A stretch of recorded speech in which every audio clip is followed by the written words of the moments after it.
Well, rock and roll, dude. Welcome, Eddie. Thanks. Eddie. I like to say that. Yeah, as you Everybody probably have heard me say many times at the jam. So absolutely. yeah, nice, man. So for me, I know who you are. For the audience, maybe they do, maybe they don't. Why don't you introduce yourself and say what you do out in the music world? Okay. So I'm Eddie Krekeler. I've been playing bass since I was 15.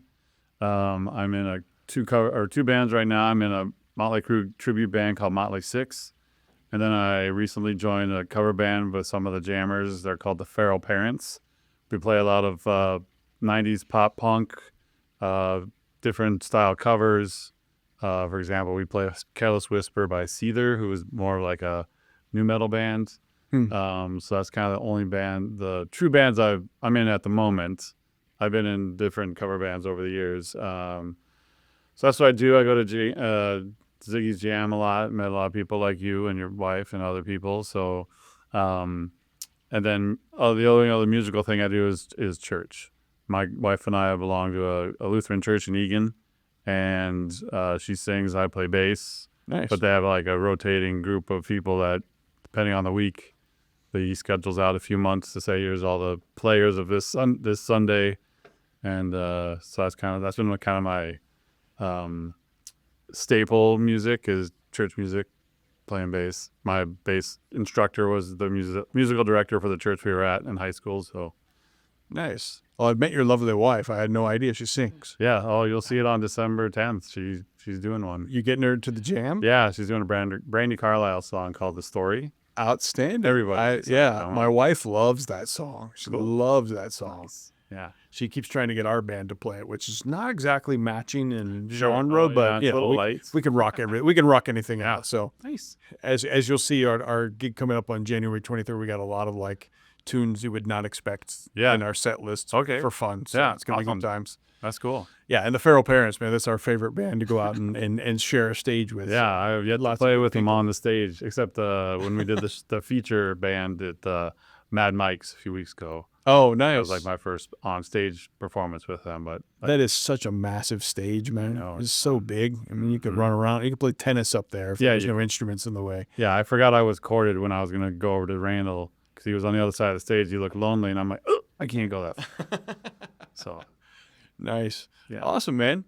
So tell me about a little bit. Let's start with Ziggy's because that's where we met each other. Sure.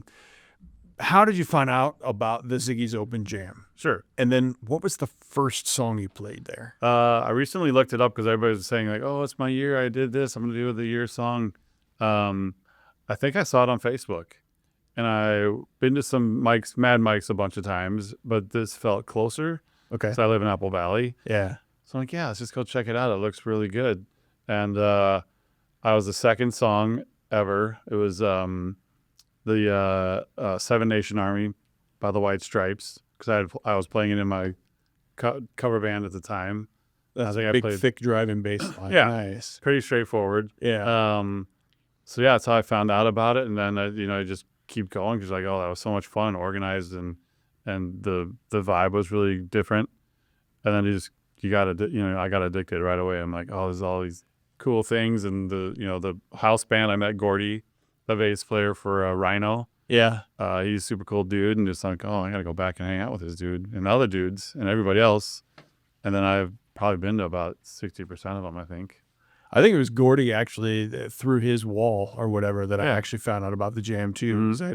At the time, shortly before I went out to Ziggy's, I was actually doing a promo video for the band Rhino. Okay. And so I got to meet the guys, you know what I mean? Yeah. And it turns out that Gordy actually goes to the same gym in Maple Grove, Planet Fitness that I do. Oh, yeah. So I was, before he knew me, I knew him, and I walked him. I hey, are you the dude in the band? And so little rock star moment there. Yeah. It's been a great deal, and I think I was one of the first ones to sign the banner. Is that right? At the banners, when he got the pull-up banners, and then at the time he got those, for some reason the company he got it from put the graphic upside down in the pull-up.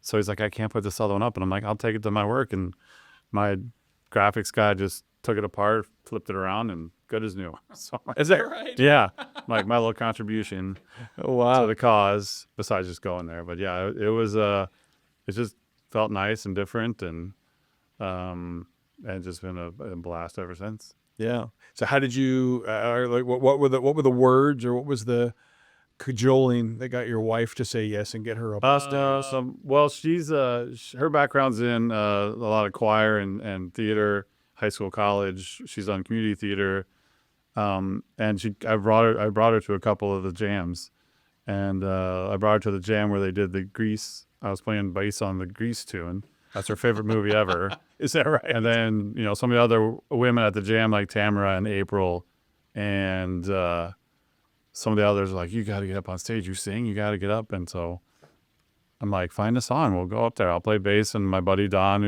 we've been friends with him and his wife for like 20 years, is going to play drums. And I think Randall's playing guitar. And yeah, she has no problem on stage. She's very confident in her singing, and it's one of her favorite tunes. I'm like, what better way to start out with a favorite tune of yours? Yeah, something you're super comfortable with. Yeah. Yeah, nice. Awesome. Cool, man. So 15 seems to be like the age, like that we all kind of like are in that searching for yourself time. Right. A lot of teenage angst going on. So to take me back to early Eddie and finding that bass, and how did you find it and why? Yeah. And did you start out on bass, or was it no. flute, or what did you start? No, I was never in school bands, actually. I thought about going for trumpet when the fourth grade. I was actually in Ohio till 1984, and I just was playing sports. So I just nah, I don't got the time. And then we came here, and I think I took like a summer class of guitar. Okay. And I had no patience for it. My dad in Minnesota. Right, in Minnesota. We moved here. Took a summer class to learn to play guitar. My dad had played guitar like most of his adult life, 12-string, mostly acoustic. Oh wow. And I think you tried to suggest that I'd try it out. And so 12-string, is he kind of a classical player? No, he's very much into the folk music, Peter, Paul and Mary, James Taylor. He was very good finger picker. Like he could play banjo, a lot of bluegrass, a lot of not hippy dippy stuff, but Jim Croce, those kind of American folk artists. Sure. But I just started trying to play, and I looked at all the chords and all the different chords and all this, and I'm like, that's just too much thinking for me. So then I kind of sat on it, and then I thought, we got MTV, and I started watching that. I'm like, hey, bass looks easier, just as fun. There's not as many of them. Why don't we give that a shot? So our music director at church gave lessons, so I started with that. And then my first bass, and I still kick myself that I got rid of it, was a Fender P bass, blue, dark blue. And I had it for a while, and not knowing anything about the bass, it started not sounding right. All I probably had to do was change the strings, but I just didn't know. And at the time, I was really into hair metal, and everybody had pointy headstocks. I'm like, this classic, ancient-looking bass, I don't need that. So I got this yellow Fernandez bass at Nude Capet in Burnsville, and I thought I was the best bass player ever, because I'm like, it was bright yellow and pointy headstock, and I'm all 80s. And I never really was in a band in high school. I wasn't even except for church. And then my first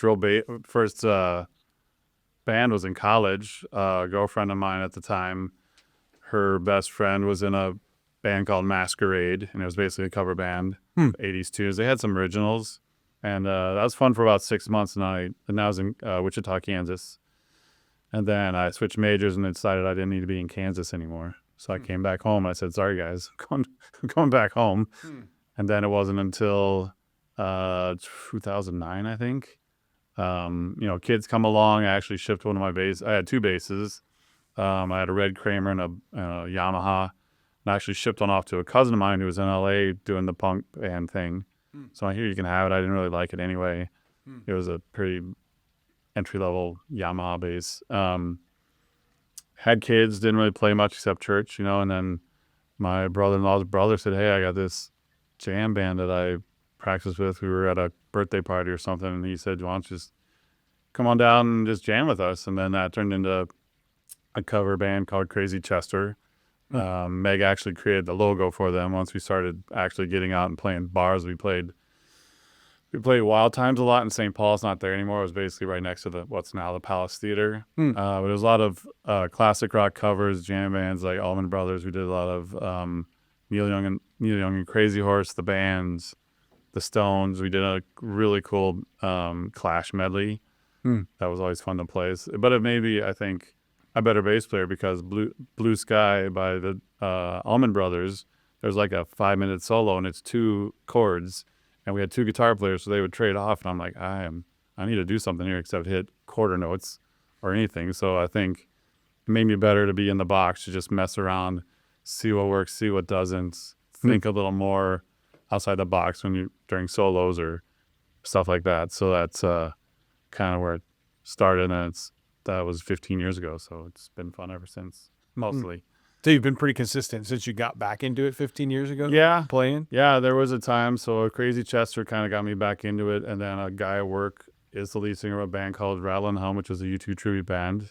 So I've heard of them before. I kind of put the bug in his ear. I'm like, hey, man, if you ever need a bass player, because I was itchy to do something more than the classic rock. And we got his bass player left, and I was in that band for 4 years. We had a lot of fun. We had a lot of local bars I never thought I would play. Like we played the Fine Line once. We played O'Gara's. We played. It was a lot of fun because the lead singer was just crazy, very energetic. Cordless wire mic would go out into the audience and stuff. Good stage show, huh? Yeah, and it actually worked out because I was in both bands at the same time, so we'd open for each other. So that really got my forearm in shape, and then I was like, between sets I'd go in the bathroom and like douse it with cold water just to make sure I could play the second set. But yeah, that was a lot of fun. And then people changed. I left that band, and then I just started doing rock camp for dads. So that was fun. My first camp was a Nirvana camp. What's that all about? Tell me more. Sure. So the rock camp, it used to be called Rock Camp for Dads. It's now called the Rock Camp Experience because it's basically like the rock camps you see advertised in like LA and New York. Sure. You get all these stars that you can sit for a week and learn from them. Okay. So it's a month-long class that you pay for, and you have an instructor like Johnny from The Hype, the guitar player. He used to be a guitar player for Chase Novation. He's one of the instructors. There's some other guys that are either local to the scene or been in the scene. And you pick a genre or a band, and you basically learn 8 to 10 songs, and then there's different levels. There's 100 levels like beginning, 300 is advanced. And the 200 and 300 levels get a showcase at a local bar like Outtakes. They used to do the showcase at Bunkers a lot. I think they do it at Route 47 now. So that was real fun to play in bars that you normally wouldn't, but it's just for people who are not in a band or just want to get out there and test their skills, or just play the music of your favorite band. Like Nirvana was the first one. I did 2 Van Halen camps because I'm a huge Van Halen fan. I did Rat. I want to say I did one more. I did Stone Temple Pilots. So you've done this multiple times. Yeah, done like that good, huh? Yeah, it's pretty good. I mean, just they really hone you in on like learning how to hear each other in the band and learning about pace and learning that the song is one thing, but learning how to be in a band is the other. Yeah. So they have rehearsal spaces. You go there, you get together, you have. What's the time commitment on something like this? It's like 2 hours a week, and then the if you're in the 200 or 300 levels, it's the performance, which is like an afternoon. But they provide all the gear. You just bring your stuff, and it's not bad. I mean, it's taught me a lot about how to play, and again, if you're not in a band or you're just a beginner player, there's several other jam people that have been to these things, and it just helps you get to be better in a band, be a part of a band. So yeah, it was a lot of fun. And then so the Stone Temple Pilots, after that camp, we were at the holiday party, and we were like, hey, we should try to take that on the road, see what we could do with it. And we were pretty successful. I mean, we played Mazelax, we played the Caboose with other bands, and it's great music. It was a fun time. We actually played the Can Wonderland. They used to have live bands down there. And it was fun because it was just fun music, and we looped in some Velvet Revolver, kind of like the newer band does. Yeah. It's a hard sell. Like, a lot of people don't know STP by name unless they hear Sex Type Thing or Interstate Love Song. But it was fun. I mean, that was like 2.5 years, and then we were not getting gigs, and we was basically turned into a cover band. That was like classic rock, heavy stuff, a wide range. We'd play anything from Pink to Pantera. Huh. And we tried Pantera a couple times, and it didn't quite go over, depending on the, we played actually the, no, not the Champlain. We played VFW in the northern suburbs, and it worked then because we actually opened for what Motley 6 used to be called Motel 6. So we opened up for Motel 6. I think it was anyway, it's one of the VFWs in the northern suburbs, and it worked there because it was that was a crowd of Mazelacs, what they had in Northeast Minneapolis. It worked there, like to play Pantera or Megadeth. They were expecting the heavier, like the heavier stuff. Yeah. It's that kind of crowd where I've played in the Driftwood Char Bar, which is a great bar in South Minneapolis. Yeah. Larry's an awesome dude.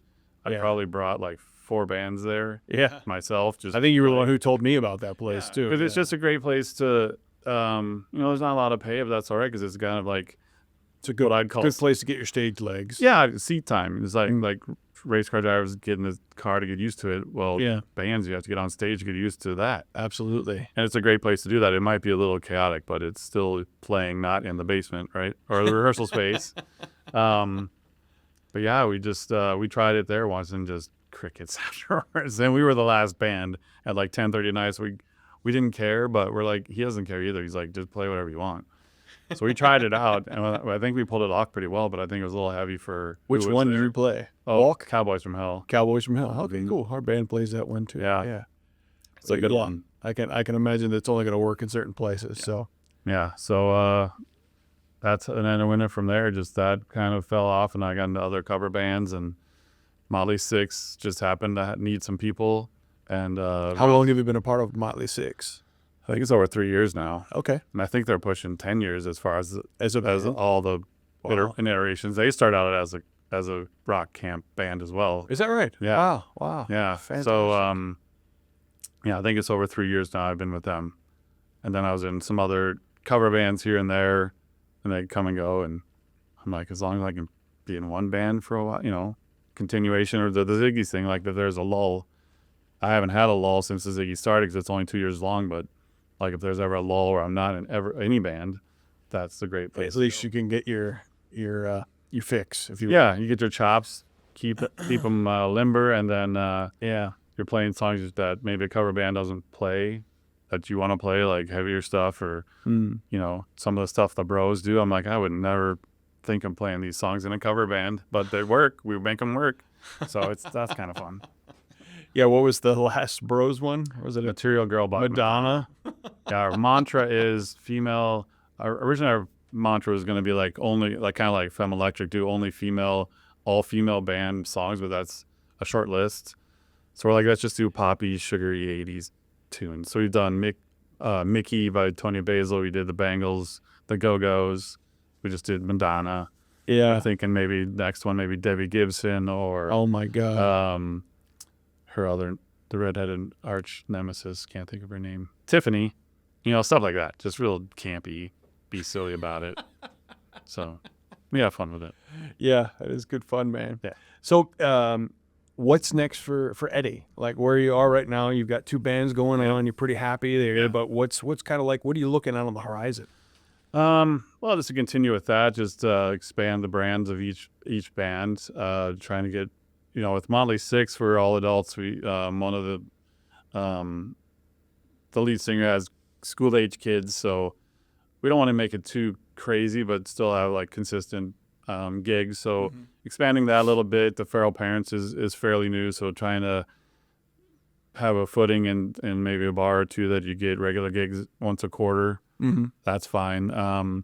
Definitely trying to get more outdoor gigs for Motley 6 next year. I think we have that energy. We have the marketing power because we just blanket Facebook for sure and Instagram with our gigs. So trying to just get more outdoor gigs. Again, it's not a family friendly band, but the adults want stuff too. So that's kind of it.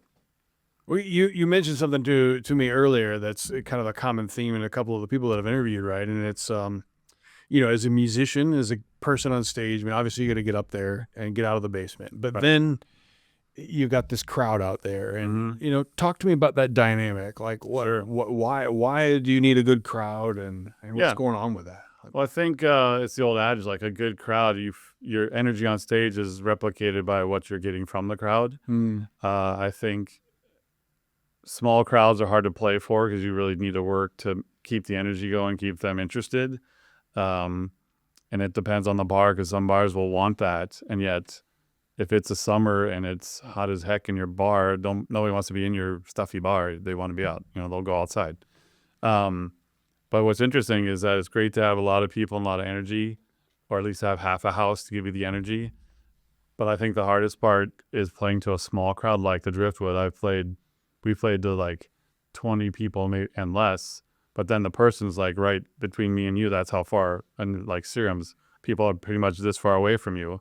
Yeah, and that's intimidating. That's almost harder because they're basically looking you in your eyes while you're playing, while you're trying to focus. But for me, I have natural energy. I can't stand still.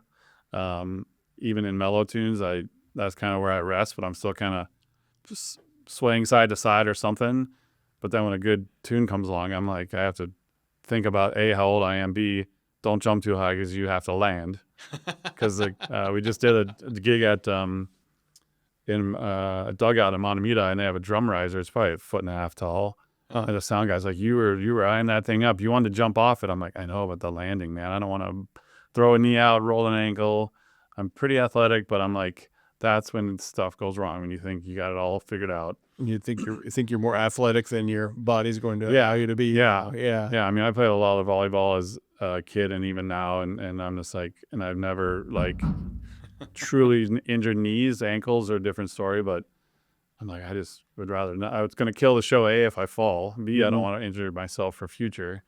So, but I think the crowd is really good to promote, to get the people, to just show each venue you tried your best to get as many people in there as possible. And when you do get it, it's like, oh man, it's almost like a stress relief. And then you give energy off the stage, they give it back to you. I think that's why I jump around a lot, because you need to show the crowd you're really into what you're doing, you're having fun, you're smiling once in a while. Even with heavy music, you can smile to each other, to the crowd, whoever, just to say it, just say, hey man, we're having fun. If you're having a good time, they're having a good time, right? Right, exactly. So what's your favorite Motley Crue song to play right now? Oh, that's a toughie. I really like Wild Side, because that was like probably one of the first Motley Crue tunes I learned on bass. There's another one that has a really good bass line that's like a stopping point, Too Fast for Love. Toward the end, it's like everybody gets their little solo as a drummer. You kind of stop, and I do this little run up, and then the drummer gets a little roller, and then the guitar player gets a little guitar licks in there. So that's a fun one. The other fun one is Saints of Los Angeles, because again, I get a little solo in the beginning that I've really kind of dialed in, and it makes me real excited when I actually nail it. I mean, nobody probably sees in the crowd that I've screwed it up, but you're always your own worst enemy. Absolutely. And critic.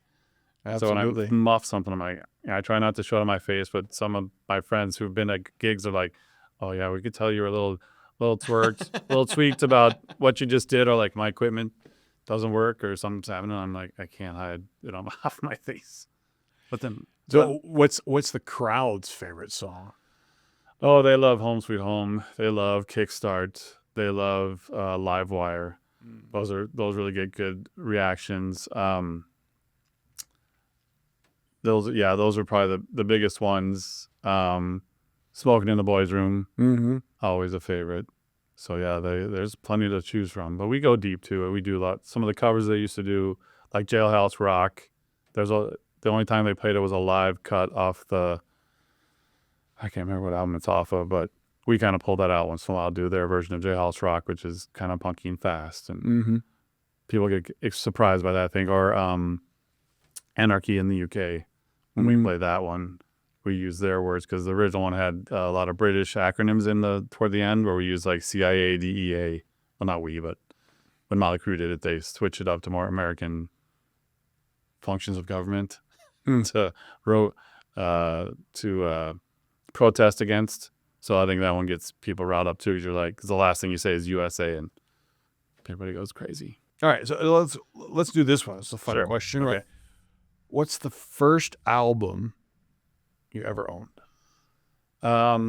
I was about 8 years old, and I not even know who it was. I bought ELOs out of the blue because it had a big space. I was into some of the sci-fi stuff as a kid, and I saw it, and there was this big, awesome spaceship on the front, and then you open it up, and it's like the like an interior picture of the bridge looking out of the spaceship.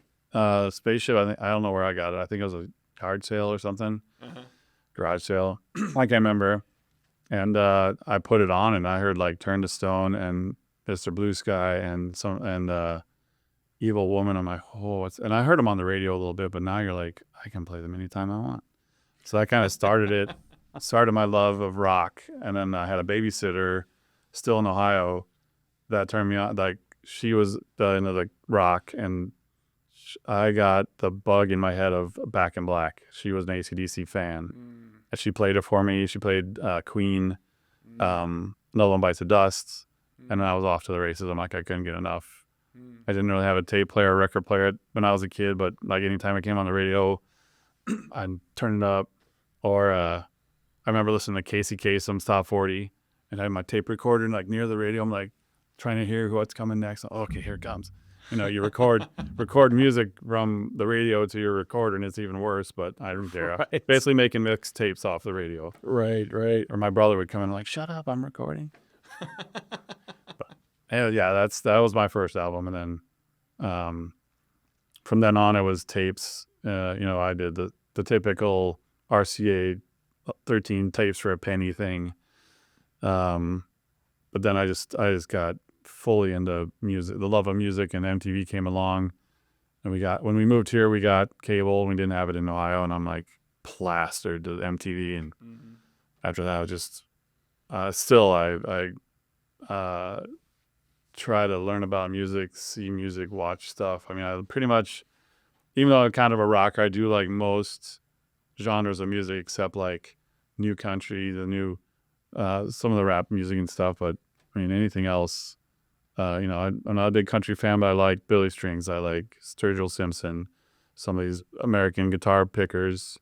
Love watching documentaries. I love, like we were talking, like other people have said about CD jackets. Like you can read in albums, you can read stuff about how they did, or the thank you notes are kind of fun to read and who they thank. And yeah, same thing. Like I just love knowing about the bands, where they played, where they came from. And just music information in general. I just love to watch what I can when I can. So you and your wife are both heavily influenced by music and in music and doing a lot of music. Has that kind of traveled down to your kids? Oh, yeah, it did. So when my daughter, before she was born, I read that Eddie Van Halen played his guitar on her stomach before his son was born. So I actually did that with Meg. Like we were at the cabin once, and I'm just like, I can't play guitar for any money. I know like 3 real chords, so I'm just strumming it and just noodling. I'm really good at noodling. So yeah, so my daughter was born. She like at 4, she was in dance, and then she got the acting bug in middle school.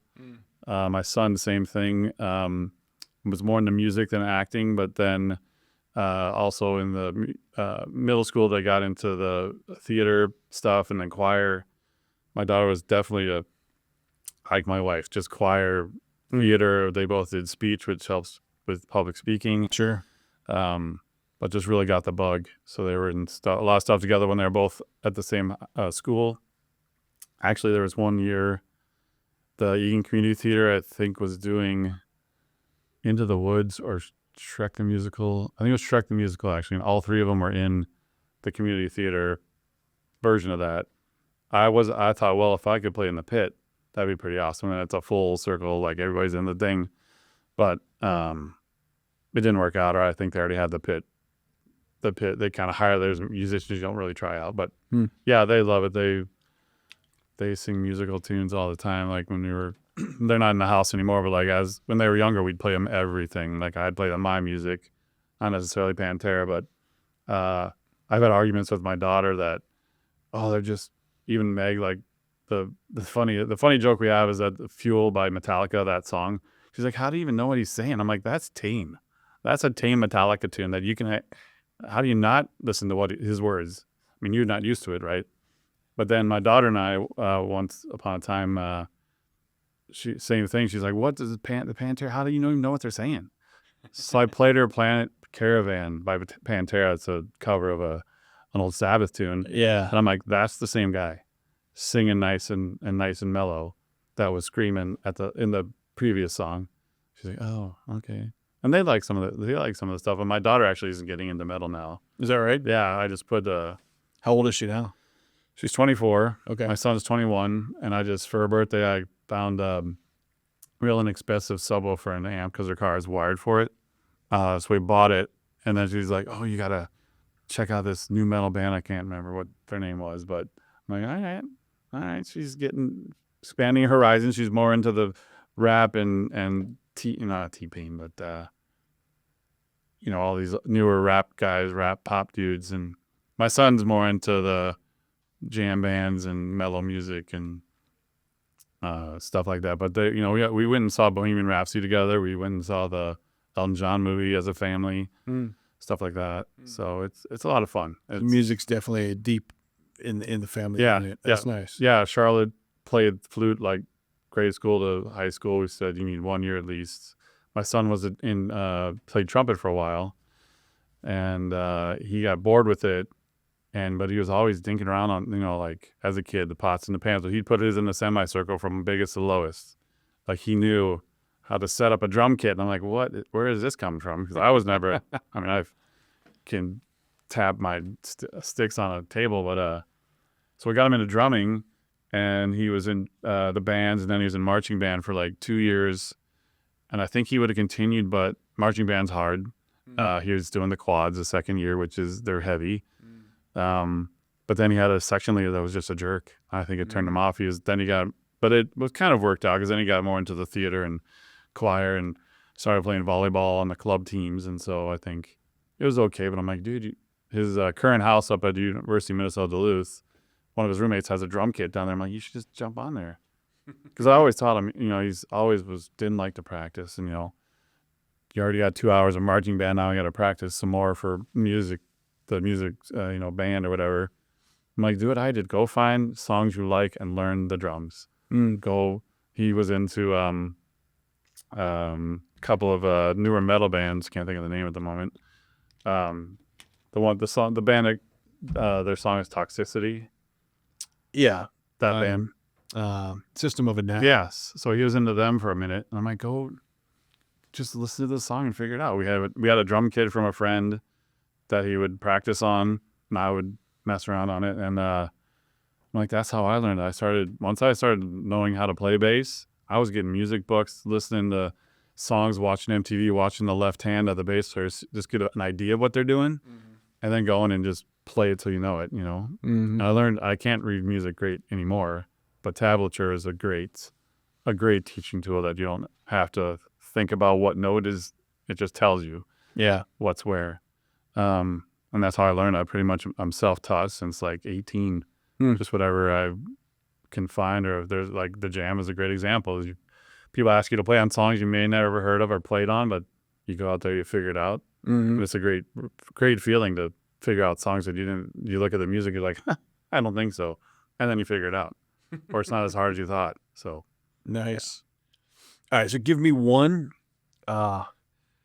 like funny, interesting, crazy story from Eddie playing on stage somewhere out in the music scene. Wow.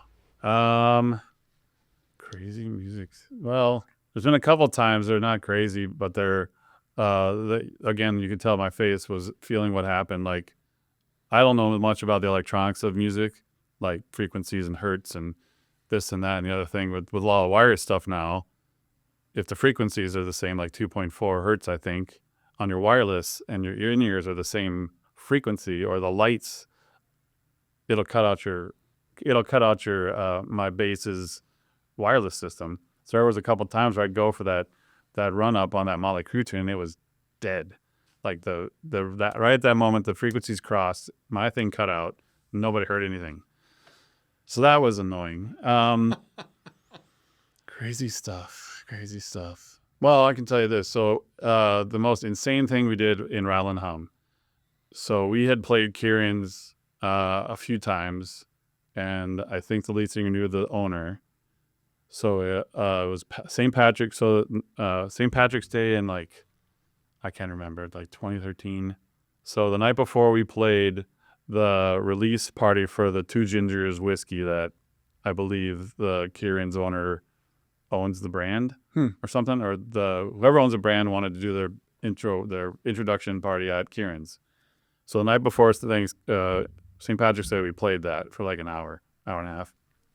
The next day, we play O'Donovan's at noon because they wanted some music during their lunch period downtown Minneapolis, and they kept telling us to turn it down. Like, it's U2 music. We can only play so quietly. So that was an hour.